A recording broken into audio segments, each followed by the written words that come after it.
Well, this morning, this is my brake booster, and we are going to paint it. Um,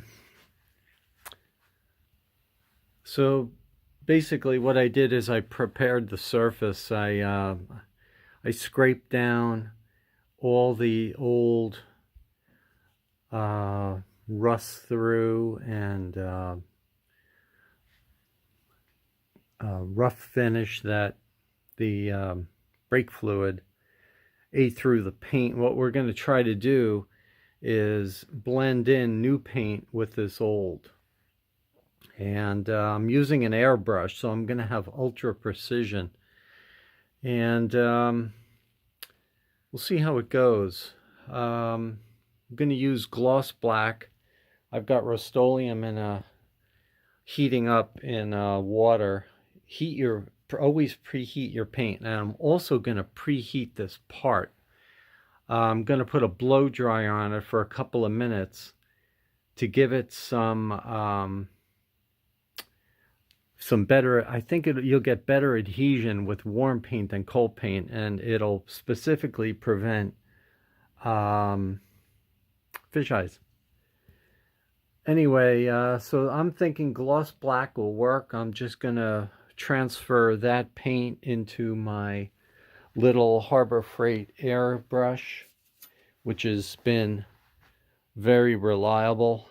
I've used this thing a number of times. I think it was $14.99. I bought these cans quite a while ago.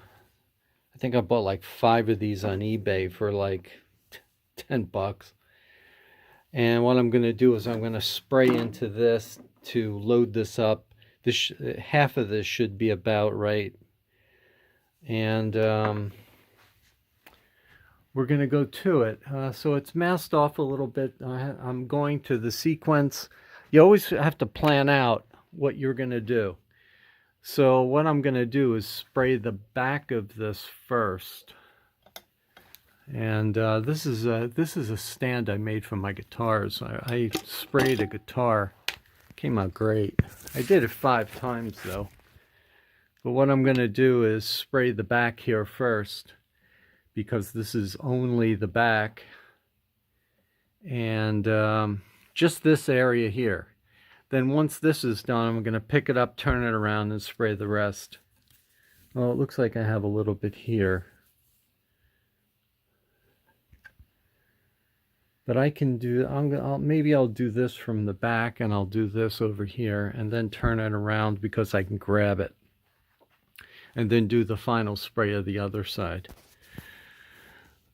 So let me, interestingly enough, these studs are actually painted. So this whole thing was painted, it looks like in one shot when it was assembled. All right, well, let's see how it goes. All right, well, I wanted to do a little video on progress with painting. So what I did is, I tried to clean this up as good as I could, and I put down that rust encapsulator type product, and you can see where it is over here. It's black, and then what I did is I sanded it down with like 150 grit sandpaper. I'm just gonna sand that down. I'm not gonna put any of that on it. That lighter color is actually, there are 2 layers of primer that I configure. And if you look over here, you see the black stuff? This is gonna get a little complicated. Maybe there's black primer, and what I'm pointing at is right over here. There's black primer. Let's get in there. There's black primer, then there's a white primer, and then there's a silver paint. So like there's another example. Now this is getting a little, because I put that black stuff down, it's getting a little bit confused, but I hate doing this work. I have to admit, it's not my fun. It's not my fun time. It's very tedious. But I've got parts for the old cylinder head. That's probably not going to come for another week or two. So I'm just going to slug this out and keep sanding away and cleaning until I get sick of it. Anyway, so that's the update on this. And yeah, I just moved the wiring harnesses out of the way. And I do have all the paint, so it's going to be a matter of masking off the engine, the motor mount, and preventing overspray just generally from getting everywhere you don't want it to be. All right, enough of that. Well, here's an update on the brake booster. So what I did yesterday is I sprayed it with what turned out to be a semi-gloss. And I thought the semi-gloss was gonna be a little bit higher. I think it would approximate this original color up here. This is all original up here. So it wasn't. So what I did was I tried to actually buff it out, and that didn't work. This is enamel, and you can't buff out enamel, which gave me an idea. More on that in a second. There are some areas though. Oh, and this is the thing. Let's see, which was this I repainted. That looks pretty good. That's original. That's repainted. So that looked pretty good. And what happened was the some of this was repainted also. That's very acceptable. This is the bottom. This I might redo. There's a little bit of thin. I buffed through it. What I did is I wet sanded it. I wet sanded it to smooth it out, and then I tried to buff it out just, with a very mild abrasive. I mean, I wouldn't even call it abrasive. It was like a glaze. But anyway, this is not good. So anyway, getting back to what went wrong. My airbrush started to give a very rough spray. And the problem is you've got to get the consistency of the paint just right before you start spraying it. And so anyway, right in the middle of the job, of course, the thing goes south. And so I got really pissed, and I just sprayed it. I took the can out and I just sprayed it. So I wet sanded this back out. And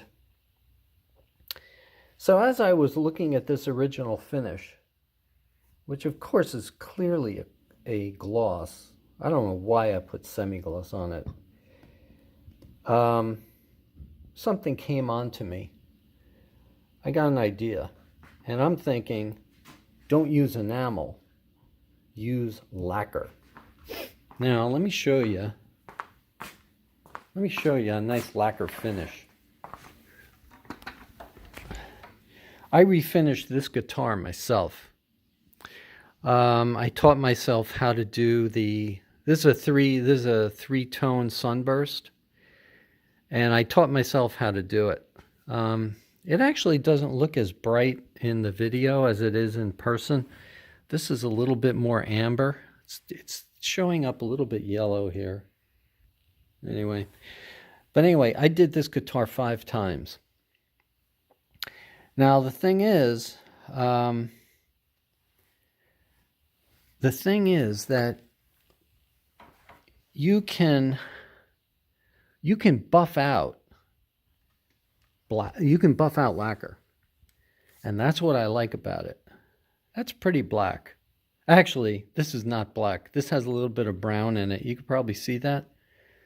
It's got a little bit of brown because that's what Fender called for. This is a Frankencaster. It's got a Telecaster, a reproduction Telecaster neck. I put those decals on myself. I redid this about 2 years ago, I guess. I don't know. And it came out really nice. So anyway, I'm thinking lacquer. And the thing about lacquer, it's very forgiving. And you can sand it out. You can buff it to a high gloss. And that's what I'm going to try to do. So, luckily,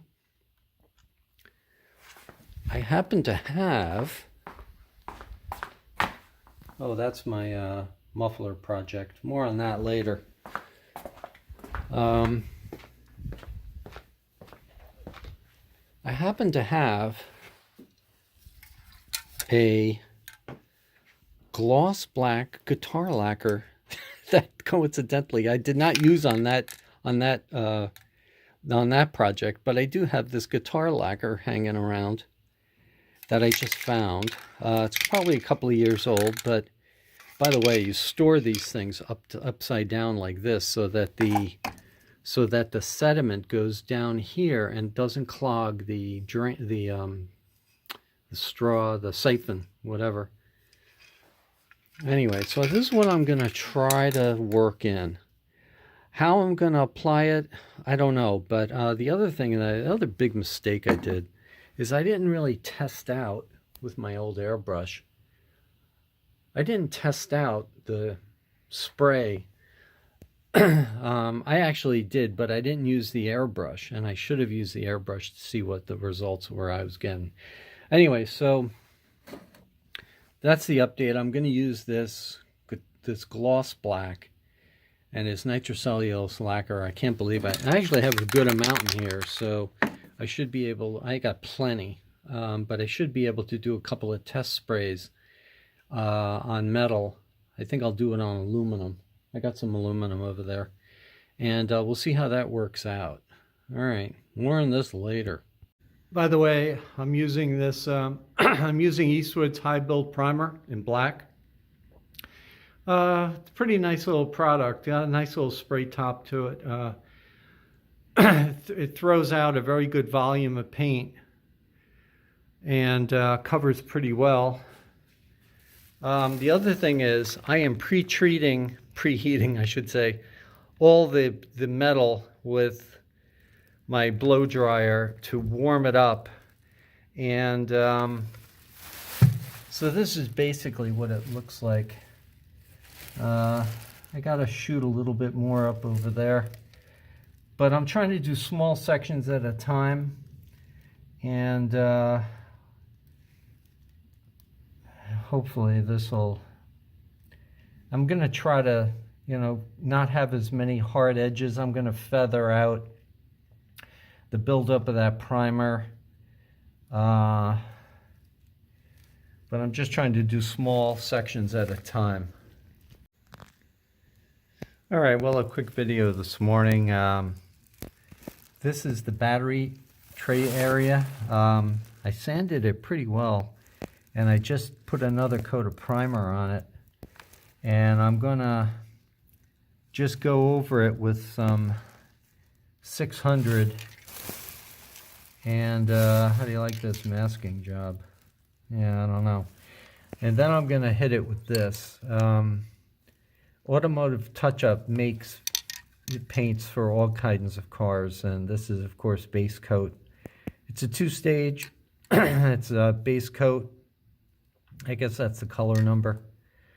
And we're going to be checking this stuff out and see how good a match it is. Actually, I got no choice, so I got to spray it anyway because I don't have anything better. And we'll see how it goes. I've been keeping this area warm. It's fairly warm out today, but I have to keep this area pretty warm so the paint adheres well. And we'll give it a shot and see what happens. This is a real shot in the dark, but that's what this is all about. I'm going to do a short little video on de-rusting some of these parts. So what I'm going to do is put them in an ultrasonic cleaner with Evapo-Rust. Oh, there's one in there already. So Evapo-Rust works really well when it's heated up. So I've turned the heater on. I'm going to go to 150 degrees Celsius. What that is in degrees, I don't know, but it's pretty hot. We'll see, 100 is 212. So 50 is 106.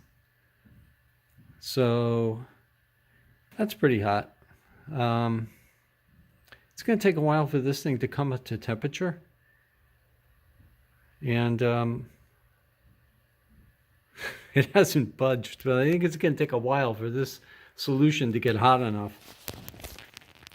So I'm going to let that cook in there for a while and put in the ultrasonic for an hour or so while we're doing other things on the car, and we'll see how it works. All right, well, I had it in the ultrasonic for a while, and I would say I'm pretty pleased with this result. These are probably going to flash rust a little bit, but I think it got a lot of the corrosion off. This one looks particularly good. I don't know if the video is showing that. Of course, they have a little bit of a dark gray appearance. This one looks a little roached. I'm going to use an abrasive wheel, and by the way, the type of abrasive wheel to use are these. Don't use a wire wheel. Use these abrasive wheels. I got, I think, 50 of them on Amazon for like 12 bucks. But these abrasive wheels, because they're impregnated with a little bit of abrasive in it, it's almost like a Scotch pad. As a matter of fact, it's probably the exact same thing as a Scotch pad, but it's on a wire wheel. And I use these in the Dremel, and these are superior with getting corrosion off. When you use a wire wheel, it creates an oxide on the surface of the metal, and that is not good for plating. You've got to treat them pretty harshly with muriatic, and that's a step that I would like to avoid. So I have one more in here that needs a little bit more help, and this came up to 48 degrees.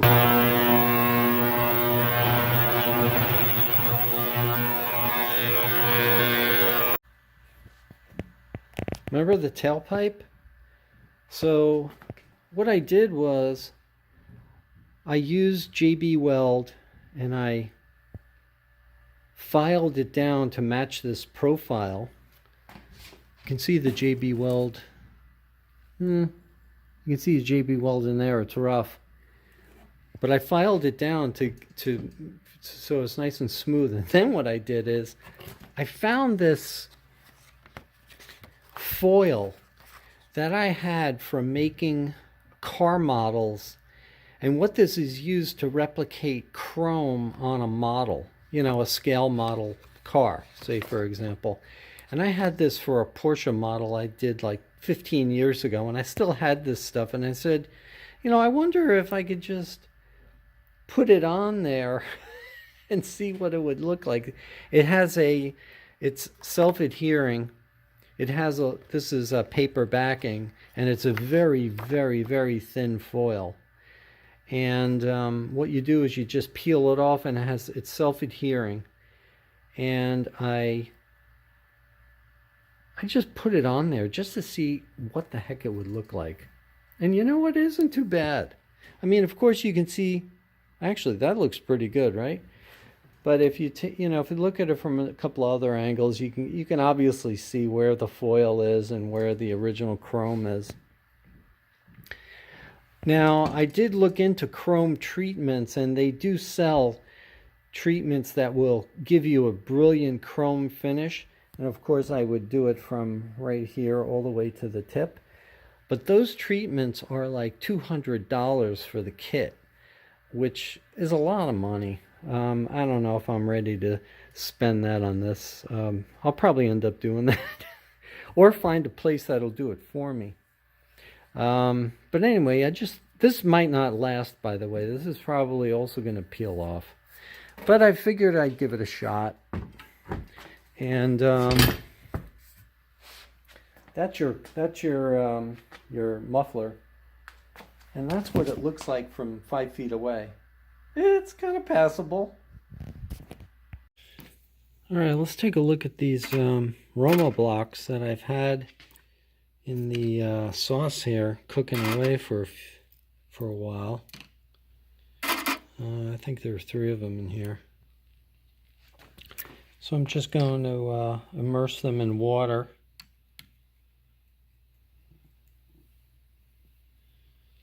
Put them out here. Of course, you didn't see what these... Well, I might have showed you a picture of what they looked like prior. But they were pretty rusty. I'm trying to do this on camera. Alright, so let's take a look at these.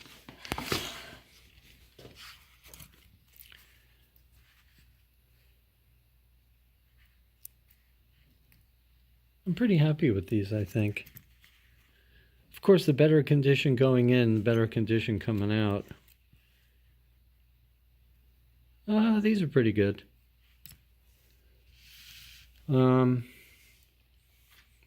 So actually, I think these pieces,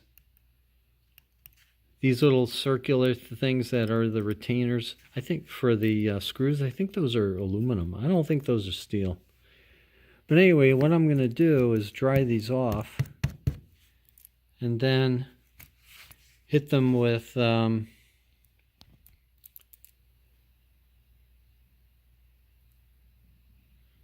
let me see if I could do this in real time. No, because my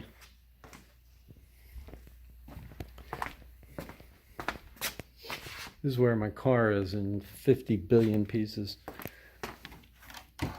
Here, let me see if I can do this in real time.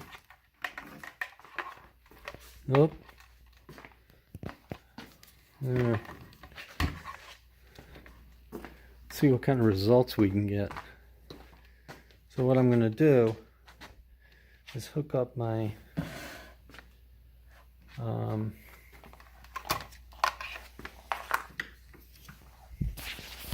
you know, if I were smart, which I'm not, but if I were,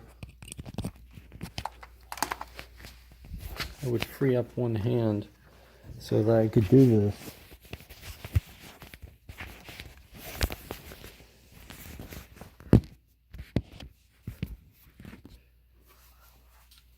So what I'm going to do is swap out the brush and put the magic disc in there with the impregnated whatever. And then just hit this a little bit.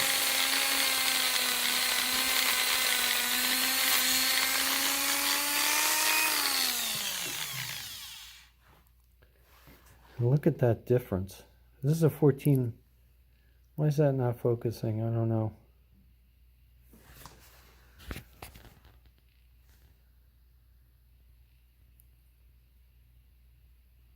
It's not focusing.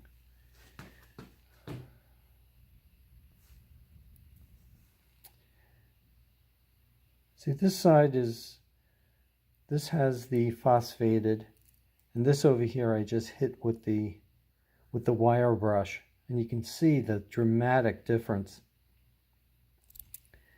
So, of course, what you'd need to do is hit all sides. And getting in between here is going to be an issue. I think I'm going to have to wire brush that.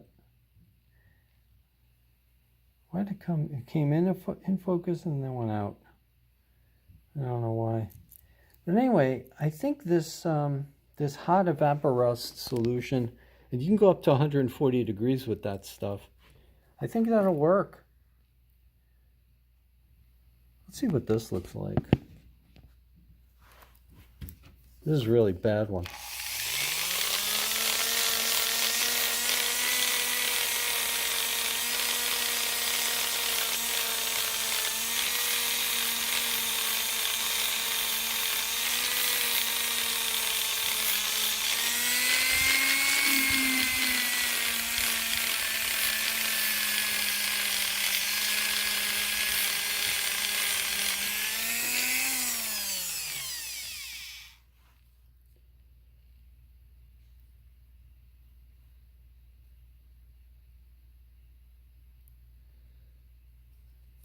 It looks okay. I mean, there's a little bit of pitting in there.